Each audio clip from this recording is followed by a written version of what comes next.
I might have mentioned last week that I wouldn't be able to watch The Substance for a while since I missed its theatrical showing, but as I was unaware, this movie was released on Halloween, so naturally I dropped everything and watched it. And I'm still very late, but dang it, I want to talk about it because I was very disturbed. And if it were up to me, I would still be writing the review, seeing as my mind is still reeling from what I saw, yet I am beyond glad that I've seen The Substance. Welcome to Sandwich Reviews. I'm the Talking Sentient Sandwich, and I will never forget this movie. And I have seen plenty of stories with a similar concept. In fact, the original Clayface has an awfully similar origin to this, just with more mob ties. But I still have never seen anything like The Substance. Whether that be the next level sound mixing or the ad-like sequences that were edited to perfection, the movie was an experience. And I say that it's perfect because despite some problems that I'll address later on, this movie accomplished exactly what it set out to do. It had convincing effects, a layered story, and a message that kept me up all night after watching it. It does require you to overlook some logical inconsistencies with the substance drug itself, whether that be its distribution or manufacturing, but I was more than willing to overlook all of that because I was entertained. And there's a lot of sexualization, which I'm often just not okay with, because it's never there for a good reason. Yet whenever there was a butt shot or something in this, which there were a ton, I knew that it was being displayed for a purpose, to hammer home the themes and to lead to the body horror, ramping up the suspense for when we eventually got there. And the brunt of that was mainly reserved for the end, though there is plenty throughout. So if you have the stomach for it, and you're a fan of body horror or any kind of contemplation on the unhealthy separation of inner and outer beauty, while also having a strangely fun time, check out The Substance, because now it's time to talk full spoilers. So make sure you've seen this movie, because I don't want to ruin this one for you.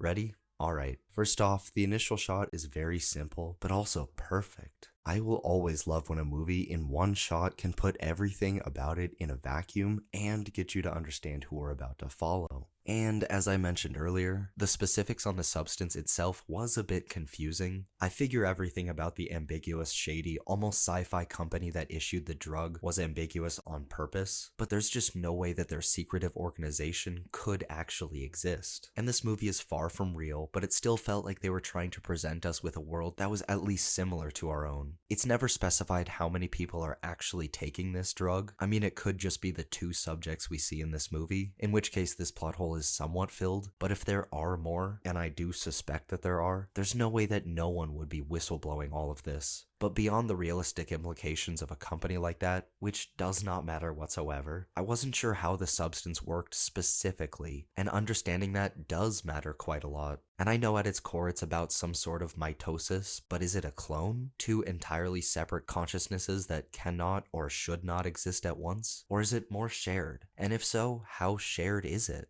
I think a lot of that was left vague enough so that each viewer could find their own explanation, or just that there was more fear from that unknown, yet I could have used some clarification. Yet none of that is of any importance. What are the many themes discussed about an unobtainable perfect self, or succumbing to the judgment of the hateful few for false fame that will never last anyway. And beyond that, the story dives into the terror of having your perceived flaws exposed and scrutinized for everyone to see, taking the time to make you care for this long since forgotten, yet still somewhat famous star so that all of her hardships and torment just smacks you in the face multiple times, absolutely not holding back from the moment it begins. And what makes the viewer angry, bringing necessary and realistic conflict, is that some people just don't have to worry about whether or not they should take the substance. The Randy Quaid executive had the luxury to judge others and be in the position to ignore the vile filth and utter hypocrisy in everything that came out of his mouth.